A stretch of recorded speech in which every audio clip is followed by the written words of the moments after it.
Hello everyone. आज की इस वीडियो में हम बात करेंगे जियोमॉर्फोलॉजी के एक बहुत ही इंपॉर्टेंट टॉपिक जो है इंडोजेनेटिक एंड एक्सोजेनेटिक फोर्सेस। उसके बारे में हमें पता है कि अर्थ की क्रस्ट पे कुछ फोर्सेस हैं जो काम करती हैं, और वो फोर्सेस जो भी रिलीफ फीचर्स हैं या जियो मटेरियल्स हैं उनको क्रिएट करने में, उनको डिस्ट्रक्ट करने में, उनको रिक्रिएट करने में और उनको मेंटेन करने में काम करती हैं।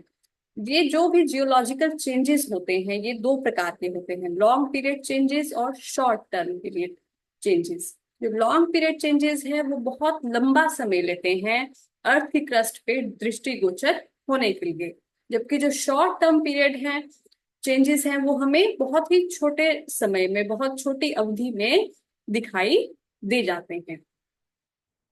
जो ये फोर्सेस हैं इनको हम टू पार्ट्स में डिवाइड कर सकते हैं। Endogenetic force leading to endogenetic processes, पहली है इंडोजेनेटिक फोर्सेस और दूसरी है एक्सोजेनेटिक फोर्सेस। ये दोनों तरह की फोर्सेस जो है, इंडोजेनेटिक फोर्स इंडोजेनेटिक प्रोसेसेस को जन्म देती हैं और एक्सोजेनेटिक फोर्स एक्सोजेनेटिक प्रोसेसेस को जन्म देती हैं। अब ये एक डायग्राम है जिसमें हम देख सकते हैं इन फोर्सेस को डिटेल में। फर्स्टली इनको इंडोजेनेटिक और एक्सोजेनेटिक दो पार्ट्स में डिवाइड किया जाता है जो हमने डिस्कस किया। इंडोजेनेटिक जो है फर्दर डायस्ट्रोफिक और सडन फोर्सेस में डिवाइडेड है।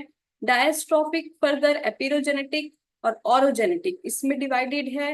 एपिरोजेनेटिक अपवर्ड मूवमेंट, डाउनवर्ड मूवमेंट, जबकि ऑरोजेनेटिक टेंशनल और कंप्रेशनल फोर्सेस इनमें डिवाइडेड है। इन सभी पार्ट्स को हम अलग अलग डिस्कस करेंगे नेक्स्ट स्लाइड्स में। फर्स्ट है इंडोजेनेटिक फोर्सेस। इंडोजेनेटिक फोर्स वो फोर्स होती हैं जिनका जन्म अर्थ के इंटीरियर से होता है। ये जो इंडोजेनेटिक फोर्सेस हैं ये दो तरह की मूवमेंट को के कारण होती है, हॉरिजॉन्टल मूवमेंट और वर्टिकल मूवमेंट। ये दोनों मूवमेंट्स जो हैं, mountains, plateaus, plains, folds, faults, इन सब तरह की स्थलाकृतियों का निर्माण करती है। अब इन इंडोजेनेटिक प्रोसेसेस का जो ओरिजिन है वो कैसे है, जैसा कि हमने डिस्कस किया कि ये जो इंडोजेनेटिक प्रोसेसेस हैं they get their energy from endogenic forces. Endogenic forces या इंडोजेनेटिक फोर्सेस जो हैं वो इन इंडोजेनेटिक प्रोसेसेस को जन्म देती हैं, जो ओरिजिनेट कहाँ से करती हैं? अर्थ के इंटीरियर से। अर्थ के इंटीरियर में हमें पता है कि जो बहुत से रेडियो एक्टिव डीके होता है, बहुत से एलिमेंट्स का, लाइक यूरेनियम, थोरियम और पोटेशियम, इन सब के रेडियो एक्टिव डीके से हीट का जनरेशन होता है इंटीरियर में। और वही जो हीट है जो वो ऊपर की तरफ ट्रांसफर होती है, तो कन्वेक्टिव सेल्स जो है उनका एक कन्वेक्शन जो है उसके उस प्रोसेस के थ्रू जो प्लेट्स हैं उसके अपर पार्ट में क्रस्ट पर उनका मूवमेंट होता है। ये हमने डिस्कस किया है डिटेल में प्लेट टेक्टोनिक्स, जो वीडियो शेयर की गई है इस चैनल में उस पर भी, तो आप उसे देख सकते हैं। और इसी तरह जो लिथोस्फेरिक प्लेट्स हैं जब वो मूव करती हैं तो अलग अलग जो रिलीफ फीचर्स हैं वो क्रिएट होते हैं अर्थ की क्रस्ट पे, जैसे कि बहुत सी माउंटेन चेन्स, वॉल्केनिक कोन्स, और इसका एक उदाहरण है हिमालयस। ये सभी जो है इंडोजेनेटिक जो फोर्सेस हैं, इंडोजेनेटिक प्रोसेसेस हैं, उनके द्वारा क्रिएट होते हैं। अब इन इंडोजेनेटिक प्रोसेसेस को हम दो पार्ट्स में डिवाइड कर सकते हैं, डायस्ट्रोफिक और सडन। तो सडन मूवमेंट्स जो है वो कौन सी होती हैं? जो सडन इंडोजेनेटिक फोर्सेस के द्वारा क्रिएट होती हैं। ये जो है वो सडन और रैपिड इवेंट्स जैसे कि अर्थक्वेक, वॉल्केनो, इन सबको कॉज करती हैं। इन्हें एक्सट्रीम इवेंट्स भी कहा जाता है, साथ ही साथ इन्हें कंस्ट्रक्टिव फोर्सेस भी कहा जाता है, क्योंकि ये किसी ना किसी तरह से, एक तरह से अर्थ की जो क्रस्ट है उस पे अलग अलग प्रकार के जो रिलीफ फीचर्स हैं उनको कंस्ट्रक्ट करती है, जैसे कि वॉल्केनिक कोन्स, प्लेट्यूज, ये सभी। और दूसरी आती है डायस्ट्रोफिक फोर्सेस। ये जो डायस्ट्रोफिक फोर्स है ये बोथ इसमें वर्टिकल और हॉरिजॉन्टल दोनों तरह की मूवमेंट्स जो हैं वो इंक्लूड होती हैं।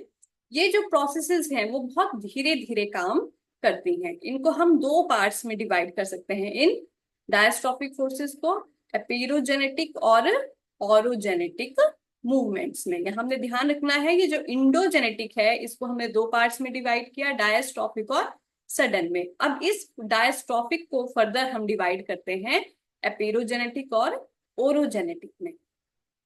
तो फर्स्टली देखते हैं एपेरोजेनेटिक का क्या मतलब होता है। एपेरोजेनेटिक जो है वो दो शब्दों से मिलकर बना है, एपिरोस और जेनेसिस। एपिरोस का मतलब होता है कॉन्टिनेंट और जेनेसिस का मतलब होता है ओरिजिन।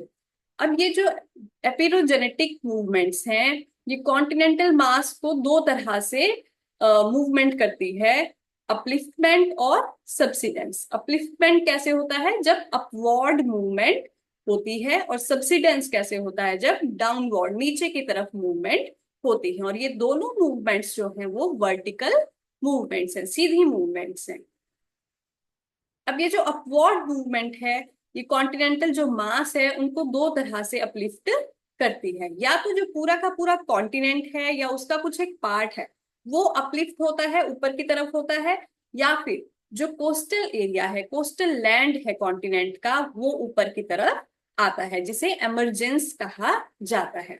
दूसरी तरफ जब डाउनवर्ड मूवमेंट होती है तो कॉन्टिनेंटल मासेस जो है वो दो तरह से उनका सबसिडेंस होता है, या तो जो लैंड एरिया है वो नीचे की तरफ जाता है, या जो सी एरिया है, सी लैंड है, वो नीचे की तरफ जाता है, जिसे सबमर्जेंस कहा जाता है। इन रिलीफ फीचर्स को जब हम कोस्टल एरिया के रिलीफ फीचर्स डिस्कस करेंगे उसमें हम डिटेल में स्टडी करेंगे। अब दूसरी आती हैं ऑरोजेनेटिक मूवमेंट्स। डायस्ट्रॉफिक थी, उनको एपिरोजेनेटिक और ऑरोजेनेटिक में डिवाइड किया था। अब ऑरोजेनेटिक कौन सी होती हैं, ये जो ऑरोजेनेटिक है ये दो ग्रीक वर्ड्स से मिलकर बना है, ओरोस और जेनेसिस। ओरोस का मतलब होता है माउंटेन और जेनेसिस का मीन्स ओरिजिन। ये जो मूवमेंट्स हैं ये हॉरिजॉन्टल रूप में काम करती हैं। यहाँ हमने देखना है कि जो एपिरोजेनेटिक मूवमेंट्स थी देवर वर्टिकल मूवमेंट्स, और ये जो ऑरोजेनेटिक मूवमेंट्स हैं ये हॉरिजॉन्टल मूवमेंट्स हैं। इन्हें टेंजेंशियल फोर्सेस भी कहा जाता है। अब ये जो हॉरिजॉन्टल मूवमेंट्स हैं ये किस तरह, दो तरह से काम करती हैं, in opposite direction and towards each other. जब ये ऑपोजिट डायरेक्शन में काम करेंगी, ये देखिए इस तरह से ऑपोजिट डायरेक्शन में, तो इन्हें टेंशनल फोर्स या डाइवर्जेंट फोर्स ये भी कहा जाता है, जिसकी वजह से रैप्चर्स, क्रैक्स, फ्रैक्चर्स, फॉल्ट्स, इन सभी स्थलाकृतियों का निर्माण होता है।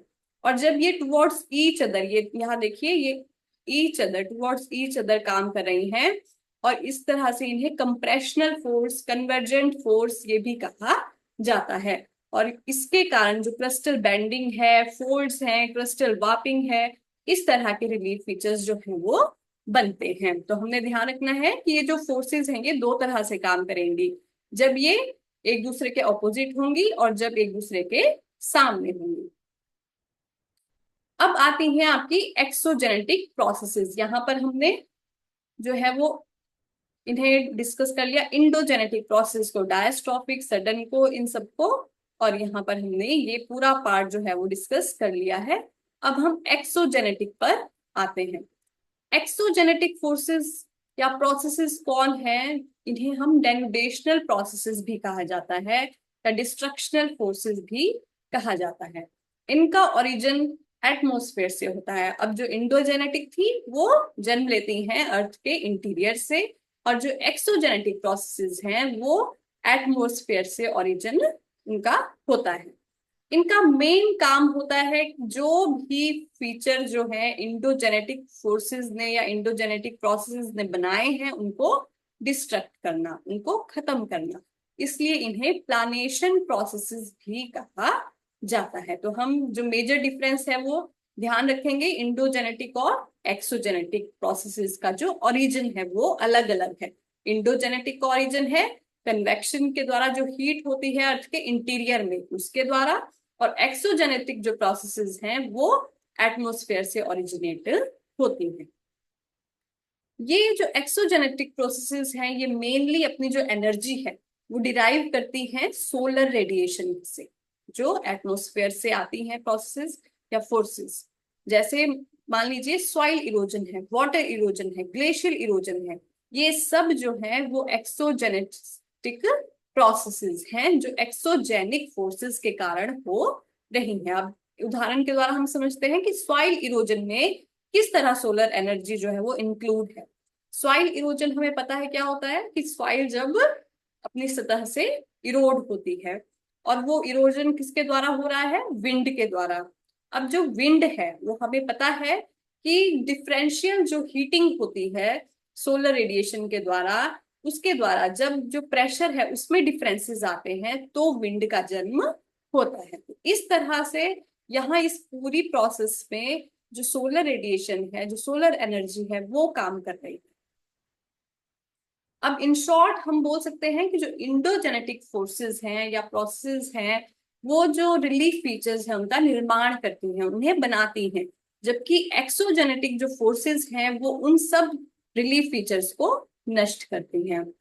अर्थ सरफेस पे, अर्थ क्रस्ट पे हम जो भी फीचर देखते हैं, जो भी लैंडफॉर्म हो देखते हैं, वो मेनली इन्हीं दोनों फोर्सेस के द्वारा बनाए गए होते हैं। आज की वीडियो में इतना ही। अगली नेक्स्ट वीडियोस में हम जियोमॉर्फोलॉजी से रिलेटेड और जो कंसेप्ट्स हैं उनके बारे में डिस्कस करेंगे। चैनल को सब्सक्राइब करना ना भूलें और वीडियोस को ज्यादा से ज्यादा लाइक करें और शेयर करें। Thank you.